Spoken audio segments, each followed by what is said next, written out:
even without the technological, the new technological reinventions, I guess you would say, this problem has been with us for a long time. The problem of, the Wall Street and, like, say the C word, capitalism. But, we haven't really addressed.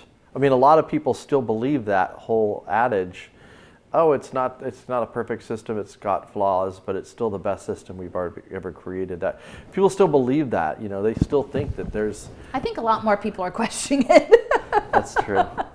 I mean, we don't make stuff anymore, right? Like even like our farms are taken over by mega corporations that are like doing industrial agriculture. Our food is industrialized. Now we're not even getting to have teachers and healthcare providers. Our industry is, offshored.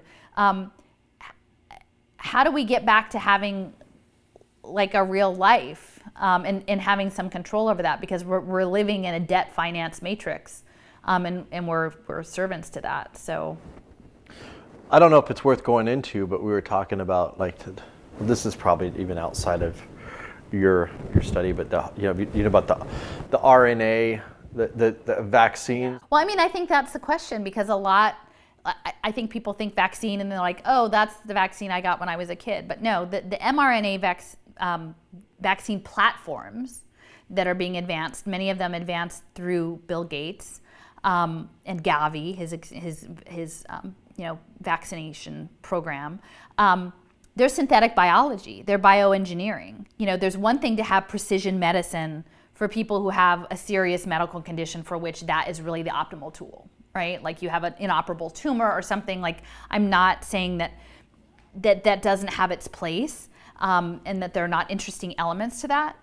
But the other piece is that we're talking about biological engineering the global population probably multiple times, given how they're talking about it, with unknown consequences. And in fact, Moderna, which is one of the ones that's being backed by Gates, like on their website, they describe their platform as the software of life, right? It's right there on their website, the software of life, backed by Bill Gates. Like, do we want to be the Windows, of the world, like human beings? Like, do we want to be genetically modified organisms?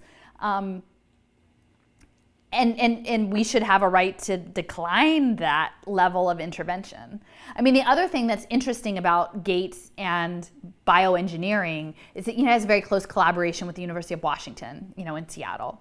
And one of these big breakthroughs in the past year is that with the Internet of Things and with all ubiquitous computing and the vast amount of data that's going to be advancing, they need new data storage options, right? Like they can't, these server farms and stuff, like very energy intensive, and where would they put all this data in the cloud? Because the cloud is still a physical thing, like even though it seems like it's ethereal, like it lives somewhere, is that they have actually developed read and write data storage within DNA, okay? And that's developed at the University of Washington with Microsoft Research.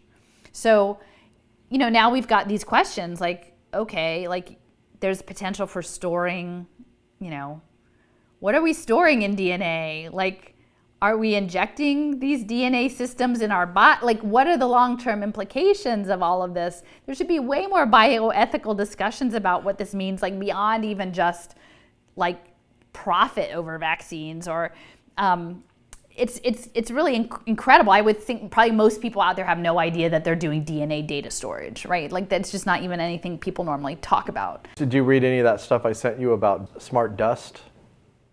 Yeah, I know. I mean, and that's the thing, like this neural dust and DARPA this is the stuff they put on their web pages. This isn't confidential. Like imagine the confidential stuff that they have. Right. So I talk a lot, like I think like different ways of thinking about things. And I think about like, the cyborg world and the people who would prefer not to be in the cyborg world. And I feel like the cyborg world is antithetical to liberation. And so I think a lot like that it merits looking at what are the historic precedents for resistance to enslavement and how Black people indigenous people have resisted these systems of domination. And I think looking at slave revolts and looking at these other, it's really useful to think about, because there clearly are groups of people who have been operating and surviving under these systems for a very long time. We have a lot to learn from. But I think about marronage, which is sort of Afro-Caribbean, but also like in Brazil and in the dismal swamp of North Carolina, where the slaves would sort of back up and escape and create their own communities, these subaltern communities in physically distant places. And I keep thinking, like, what is marronage in the cyborg age, like, and drones? Like, how would that manifest?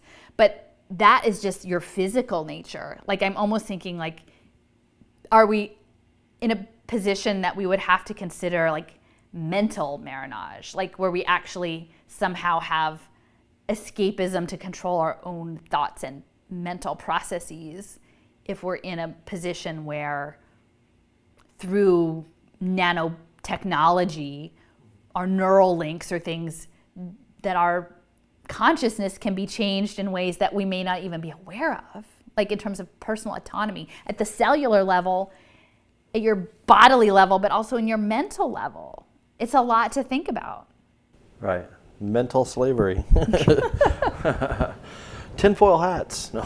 Well, I mean, this is real technology. Yeah, no, I know. And I have to say, like, the thing I wanted to mention about the gates and the mRNA is that they were talking about, like, I know a lot of people sort of throw off, oh, it's not a chip. They're not putting a chip in you. Like, no, they don't need to put the chip in you yet. But what the delivery device that Gates was backing was a quantum dot tattoo, which had data elements in it. And when I was trying to sort of look at what was happening in New York in terms of the health impacts, I was thinking, was it environmental? And I was looking at nanoparticulates and nanotechnology. And the Gates quantum dot tattoo is a nanoparticulate. The delivery system involves nanoparticulates, which the medical research indicates can have negative impacts on respiratory function. And that's been well documented for a decade. And many of these nanoparticulates are framed as medical devices, which are much less regulated than drugs. They're these tiny little machines in you. So there's just a lot of stuff that we should be talking about, like, not to mention tying this to health passports. Even if they don't use the quantum dot tattoo, if these new Defense Department injections have an RFID chip, like not a chip, but an RFID barcode that can be attached to your digital identity, they don't need to chip you. Your phone is your chip until eventually the phone goes away and we're all just doing wearable technology or implantable tech. And I don't know how long it will take us to get there. Clearly, we're going faster than I thought. We haven't really talked about 5G, but do you want to say anything about, the rollout of 5G? I know there's a lot of questions about it and a lot of unanswered questions, really. Yeah. From a health standpoint, I don't really know what to believe as far as from the health standpoint. Well, it has not been sufficiently studied to have the rollout.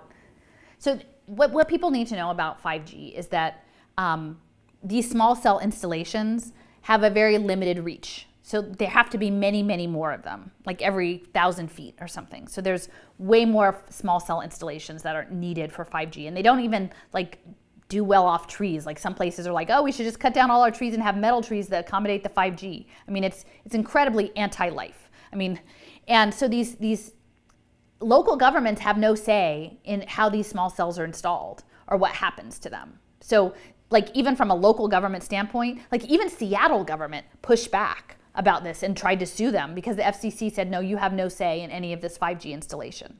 So even the fact that the city of Seattle was questioning it says a lot, I think. There's a coalition of 240 scientists that have been petitioning the World Health Organization and the UN Environmental Program about the impacts of 5G to study it and mitigate potential negative harm. I mean, they're not just saying don't do it, but they're saying understand the nature of it and do everything you can to minimize harm. And that has not been addressed. And it hasn't been addressed because the fourth industrial revolution runs on the Internet of Things. And it's not just 5G. They're already anticipating 6G. And 6G will be device-to-device communication, with people out of the loop. So AI. Mesh network. Yeah. So that's what's coming next. It's already 6G. And so, the question is, and it will be hackable, right? Like this stuff will not be secure. And this is what I've been pushing back as somebody who comes out of the humanities is like, are we supposed to be like give over our lives to build the virtual world for the robots, for some crazy singularity that has potentially irradiation that kills the microorganisms and the bees and it heats them up because it's radiation on their exoskeletons, and that we've got to devote our lives not only to building it but to being the army to secure it because it's all hackable? Why do we just not do it? Like why do we want to create an infrastructure that will allow dehumanization? I mean, I'm just not buying that we should have to do that. And so the World Health Organization and the UNEP won't, because the Sustainable Development Goals and the impact investing need the 5G to happen. And that's why no one at a local level can refuse it, and at local government level. And that's why people are so angry, is that like the research hasn't indicated that it's safe. It is different forms of radiation that can have impacts maybe not only on people, but on invertebrates. We need our pollinators, right? Like we need the things that keep the soil alive to live. I don't want to live in a world that's all of our food is grown in a lab and hydroponic warehouses. That's not the real world. So I don't know if that's, I mean, we've got 5G, it's rolled in, like we're on lockdown. You know, I know they're making fun of people, but they are putting it in right now. I saw them put it in. Just around the corner on my block, we have one on either end of my block, and I'm really concerned about it going up on the phone pole outside my bedroom window. It's a military technology. It is a domestic military occupation. Makes sense. In terms of having this conversation, what are your thoughts about the media and how it basically prevents any real discussion? There's an utter lack of intelligence on the supposed left and the supposed right, you know, when it comes to the media, and there's an utter inability. Well, I've experienced this more than you have, but you know, for people to actually engage in intelligent conversation about a lot of these things, it's just complete shutdown. Nope, you're an anti-vaxxer, you're a conspiracy theorist, and just like name calling, and there's no actually engagement in the content itself. It's like, okay, let's actually look at the arguments that are being made. What are your thoughts on kind of like the divide and conquer things that seem to be going on in this country, and probably around the world too, but I can speak for this country. Yeah. It seems to me, my whole existence, for the most part of my adult life, has been about facilitating conversations. Yeah. So I would show a documentary and I would say, hey, if we all just, you know, if you disagree, here's the microphone. Sure, yeah. Tell you what you think. What do you think? You disagree? I disagree. And I would, you know, chime in. Right. And it was just like, there's the ability to have actual conversations has been dampered quite a bit, like especially with the coronavirus. Yeah. Now that people are like terrified, and you know, it's like I'm promoting mass murder or something by questioning. Well, the thing that I find frustrating is that like very few people, I don't know, for me, like I understand Davos, like I understand this is a global situation. I understand that this is about powerful financial interests that are transnational. Most people don't think that way, right? Most people are thinking about their community, their country, the partisan politics, like what side they're on, and they feel like this polarization keeps everybody really busy and angry, but it doesn't ever let them look to see the real nature of the threat, right? And I think like very few people, like, oh, sorry, wait, I guess there's a Philly cracks me up. I know. I'm like, where are the wheelie kids? The only place you could see people, last night when I got into town, I saw like people on dirt bikes and four-wheelers, like just going down the middle of the fucking street. I'm like, see, the thing is, like, Philly. I have Philly. Like, I love the resistance of Philly. Like, I came here and I appreciated all the wrong things about it, and now I'm like, oh my gosh, there's like the best resistance stuff here. Yeah, and I had a bad taste because when I came out to work on Sherry's campaign, my interaction was with the politics, and yeah. and I'm like, God, this city is just dirty. Like, I mean, politically dirty. Yeah, like, it is. I'm like never like out in the open. Like, we don't give a fuck. Like. But see, and that's the thing. Like, if you're talking partisan politics, like we are a city of very deep poverty that has been run by Democrats for forever, right? Like that's the reality. We are our state has a Democratic governor that maintains a family detention center that he could close. Like one of 4 family immigrant detention centers, and it's the Democrats, right? So when people are really hyper partisan and really like angry about these things, I'm like, yeah, but like in my community, the people that I'm up against are the Democrats. That's just what it is. Like I'm fighting this. They're not on the right side. I'm not saying the Republicans would be on the better side, but I'm fighting the status quo, and the status quo is the Democratic Party. So once you understand that we're dealing with what's being put into place is global finance that's embedded in Philadelphia. Like a lot of those global financiers come straight out of Wharton, and they live out on the main line, and they have ties to my community, but they're operating at a global level. And most people can't get there because I think their identity is wrapped up so much in being part of a community and reinforcing where they are in that community. And they don't want to be wrong. And they don't want to look stupid either. You know what I mean? Like, so it just continues to double down. And the fact that we're living in a digital world mediated by algorithms that create feedback loops that guide people's, and I'm not talking about like fake news or like trolls or things. I'm just saying like the way you consume media reinforces certain patterns that creates more and more extreme behaviors. And so and it lacks nuance, right? Like these digital situations totally lack, like I'm always so grateful to like when I get a chance to meet somebody I know online in person. I'm like, we're not robots, like we're actually real people, right? Like it's great to see you. Right.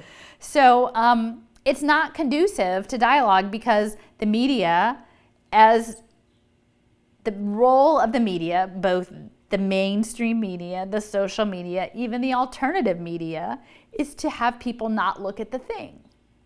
Because if we all looked at the thing and we saw it with clarity, as John Trudell, like clear thinking human minds, if we used our brains and we looked with clarity, we would be an incredible threat to what's coming.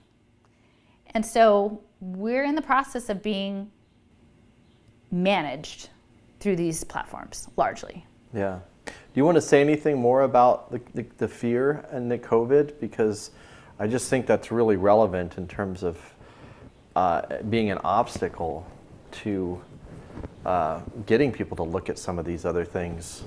At least that's just been my experience. I think my position is that I wish, it feels like decisions are being made beyond the reach of the people. And that there isn't space to weigh the possible risks against the consequences of the decisions as a whole community. In a sense of, this is the thing you hear a lot about blockchain is trust. Like we've really eroded trust. Trust in our government, trust in one another, trust in the facts. Like we have very little trust until like the tech people sweep in with like, blockchain is your trust. But like if we lived in a world where we respected one another and we had empathy, like authentic empathy towards one another, I think we could have more robust conversations about risks and benefits of how to deal with what's unfolding. But that's not how it's happening. That's not meant to happen that way. Clearly what's happening is that there are playbooks, right? Like there are playbooks that are rolling out. Region 1 does this, Region 2 does that. Like it's a very structured response. It's not organic. It's not like one community decides to do things a certain, for the most part, with community input. Like for me, that is what is meaningful, like in my worldview, is that people should have the right of free association of their lives and their labor, and they should have an ability to have some control over that and what their future is. Presuming, again, you're not harming other people in the process. And we're not there with this situation. Yeah. I mean, if there was a space of trust and communication and there were dialogues meant and decisions were made that were perhaps not my first way of doing things, but I felt like there was consensus and people were heard, then it would be very different than just being handed edicts. And I have to say, like the contact tracing, the digitization, the surveillance state, these laws that imply that they can take possession of people's bodies for disease surveillance, people who may be asymptomatic, the implications of that for people's family structures, it's really, really concerning. Mm-hmm. You didn't talk about Wharton. Do you want to say a few words about Wharton? Before I understood about Arthur Rolnick and Stephen Rothschild, who jump-started things back to the mid-90s, I initially thought that the key person, and she still, I think, is a key person, Judith Rodin, who was the former president of Penn, who, when she left Penn, became head of the Rockefeller Foundation. Okay, so the Rockefeller Foundation was the organization that coordinated this new game in the sort of lead up to, it was like 2007-8, so like the last crash, which essentially the upending of the social fabric that last decade really has paved the way for the poverty and the gig economy that is now going to be harvested for this human capital program. So Wharton, is the business school of Penn. There's a lot of innovative finance that comes out of Wharton. Their intersection of Wharton with Angela Duckworth, who's the character lab person, who's the grit professor. She's made her reputation in grit and using technology to make us make good choices. That's being backed now by Chan Zuckerberg. But there's also a lot of innovative healthcare systems that are tied to Wharton, and healthcare tied to behavioral economics and wearable technology that's connected to Wharton. There are individuals there that are connected to like Kevin Werbach is a very prominent professor in gamification and blockchain. So it's not just Wharton. I mean, in many respects, Wharton has a lot. Harvard Kennedy School is that's where the social impact bond lab was, or it has been. I think it changed into the government performance lab. But Harvard Kennedy School and Michael Bloomberg is very well plugged into all of that. And Stanford. Stanford is another huge piece. Stanford Social Innovation Fund has done a lot around innovative finance and predictive analytics and behavioral economics. So there are these different esteemed institutions that are all connected in building this apparatus.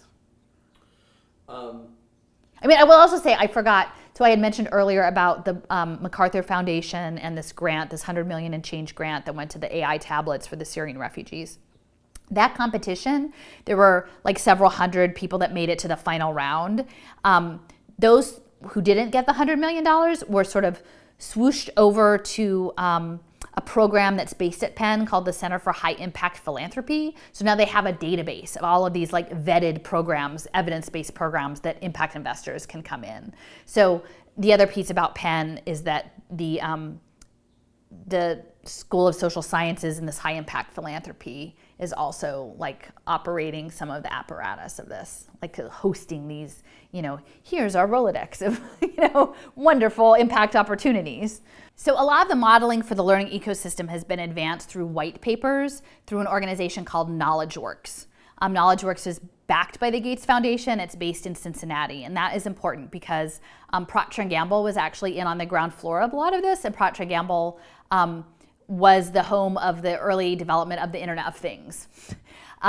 So KnowledgeWorks advanced this concept of the learning ecosystem where you would just collect competencies. This is tied to competency-based education, also known as mastery or proficiency-based education, that you would sort of demonstrate skills in different things, and through these new technological systems, they would zing, go up into your learning locker to show that you've checked the box. And this idea that you remove seat time, you don't have to be in school any set number of hours, this idea that you would do, they frame it in really lovely terms like pursue your passion and do project-based learning and work-based learning, and you can become the person you want to be.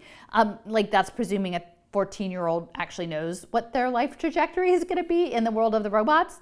But this idea that you would have a lot of your learning would take place outside of school, but this is all happening under this surveillance state and mediated through devices and wearable technology and Internet of Things.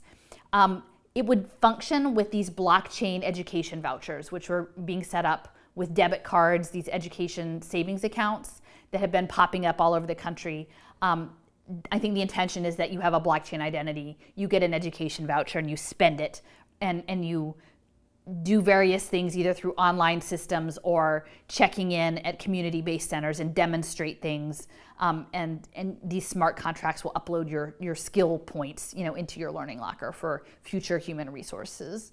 And they frame it, there's a program, the MacArthur Foundation, which is based in Chicago, again, the Commodities Futures. MacArthur was very big into digital media and learning. That's their focus, millions of dollars, millions and millions over 10 or 15 year period. That you are, like the city is your classroom, and it sounds really lovely, right? Like, oh, like I'm in Philly, I love my city. Actually, like I could walk in a 40-minute walk from here and do any number of amazing learning experiences. It's a very different thing if you're learning in a panopticon to demonstrate your worthiness for the gig economy, right? That's a very different thing than just like a free, like Freirean, like learn with other people type of environment. But that program that MacArthur was advancing is called Cities of LRNG, and there are, I think at this point, about 10 of them. Philly is one, Dallas is one, San Diego is one. Many of them are also smart cities, so cities with the 5G, with the Internet of Things rollout, with data-driven government, open data portals. And I think there's questions with this learning ecosystem model that I've had. Like in Philadelphia a few years ago, there were 2 black men arrested in a Starbucks for just like waiting for a business meeting, right? Like it was a big national thing. It was terrible. So what does it look like for a learning ecosystem when you're a young black man, right? And you're on a tablet, like in the city in a place that you're perceived not to be welcome, right? But you're just learning in the ecosystem, right? With an increasingly militarized high-tech policing systems, right? Like there are many, many questions that we have to ask about, like what does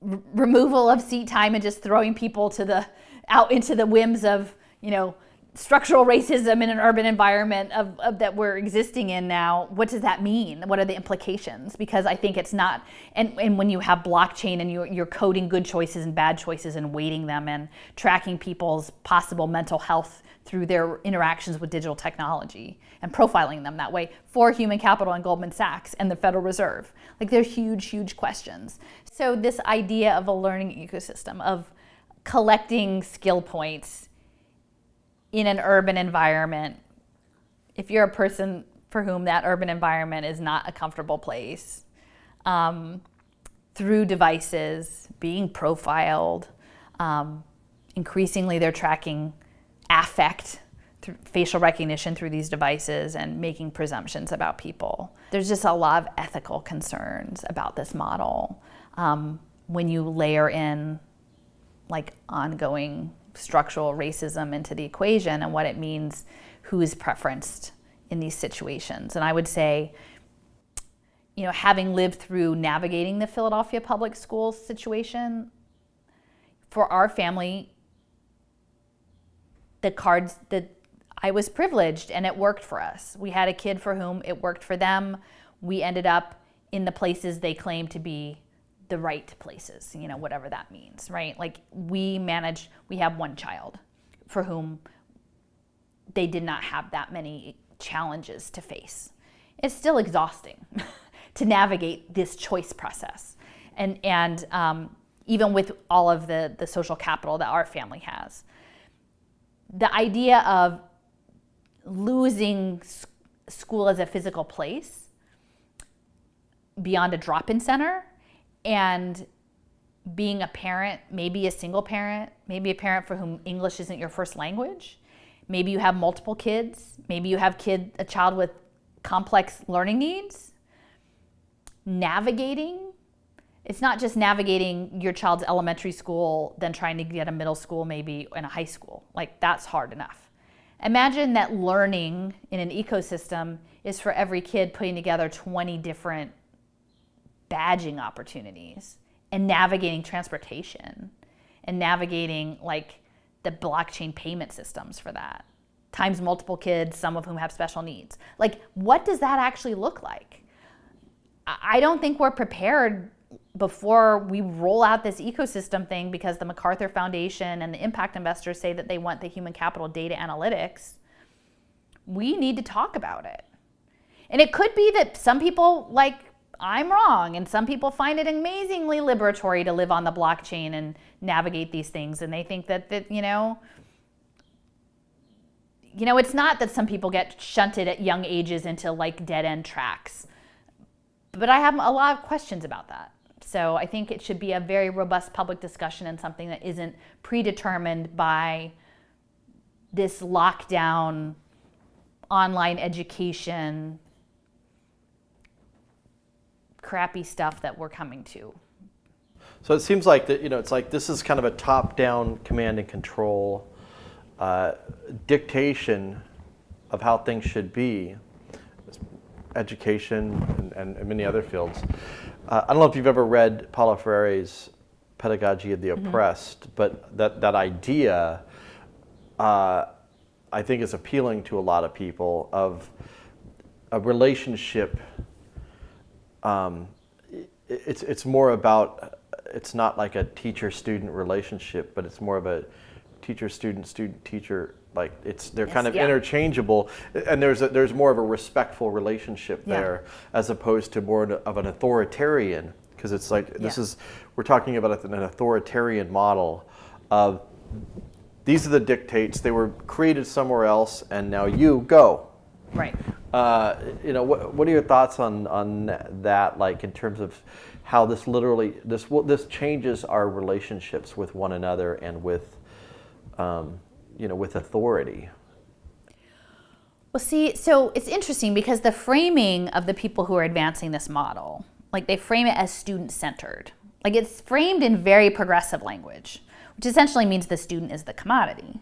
They don't say it that way. They say it's student-centered, and students can pursue their passion, and the learner is in charge, right? And so it's framed much along those lines. So they use all of this language because they know it's appealing. They say, oh, we don't want the sage on the stage. They're going to the guide on the side. But what they don't actually tell you is that the guide on the side is the reasoning mind avatar. Because the goal of this model is to isolate people and extract as much data as possible. So when they talk about project-based learning, which sounds great, they don't really say like, oh, but it's in a VR headset and you're going to be in North Dakota collaborating with a person in New Mexico in the haptic robotics lab. Like they don't say that's the you think project, and I wrote a blog post about like my kid's paper mache penguin, like the penguin research project, and making them. I think a lot of parents think like, oh, projects are really cool. Like as long as like those group projects, they always kind of screw up. But like in a concept, like. But we're moving towards virtual projects. So I don't know, like I have mixed feelings, because I think relational learning is hugely important, and like Leanne Simpson is a researcher that I really value her insights, and she's 𝓎𝓂𝒃𝒃 and looking at like land-based, like land as pedagogy, and like that worldview, Ojibwa like worldview. And there's a story about like the young child seeing like the squirrel and figuring out the maple syrup and teaching the parent, and then it's like a very reciprocal, which is beautiful. Like they're like, and the young person was supported by the community, and the community appreciated what the young person had to offer. And in that way, it's really wonderful. I'm just trying to think of what that looks like for more complex knowledge sharing. Like, what does that look like in physics? And because I'm really loath to give away this sense of like, I think there's something in being able to learn not through in a space that's surveilled, whether actively or passively surveilled. And I don't know how we're going to carve away spaces for that to keep happening. And I don't know, like I'm not an expert. I mean, there's part of me, I think they put a lot of pressure on kids, this new model, to make all their own decisions in ways that are hard. Like sometimes people need a little structure.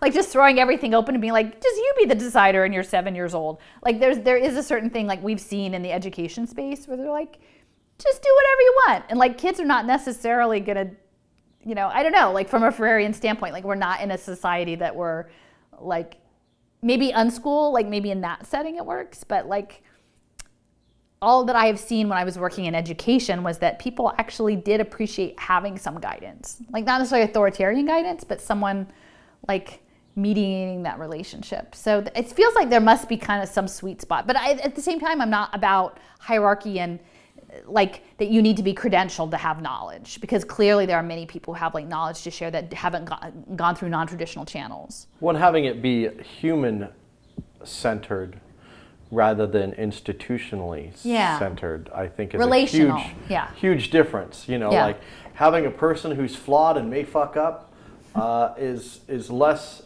I'm less concerned about that than the impersonal, institutional, models of this is how you do it. And maybe, I don't know. I mean, maybe all of this very high learning like is moving us into this tech thing that we have people who can do very sophisticated things, but they can't really think about the implications of what it is they're doing. Compartmentalization. Yeah, I think so. Yeah, for sure. Like, do we really want to like eliminate the world? I'd prefer not. And I just think a lot about this idea of what it means to be a professional, which is you as a professional, you're supposed to remove yourself from the equation. You're not supposed to have emotions or feelings or objections to this. This is what your job is. You do what your job is set to do, and it's the ability to remove the human being from this whole process, even of your own life. Like you're conditioned, you're trained to do your job as a professional, and that kind of scares me too. Well, that's why I feel like in some ways I operate in an interesting space, because the work that I do, I'm not doing it because I'm paid to do it. I'm doing it because I feel really compelled to do it because of the consequences of not doing it. And the space in which I work, which is mostly my blog and talking to people, doesn't require me to be credentialed. If you value what I have to offer and say in my blog, awesome. If you don't, that's fine. I don't really have anybody leaving me nasty comments, but like you can walk away from it. But I can use this space. I don't have to be peer reviewed. I don't have to be academically published. I don't have to be like getting some, money from some magazine or newspaper in the thing. I'm just doing it to express my view of the world and hopefully connect with other people for whom that resonates and maybe they have something to add. I wish I had more comments on my blog. It would be nice to be more interactive there, but it's not. But I'm just really lucky in that my life circumstances are that I have a chunk of time to do this thing. And I'm as I've said before, I'm living in a space where the impacts of this apparatus are very direct and very in front of me, affect people I care about, people that I respect, and who I realize that this system is just a harsh and brutal system. It's not just an abstraction. So, but I also have the presence, the physical supports to do the work in a way that people who are in the middle of these crises are not in a position to do. And I just hope I can do right by that. And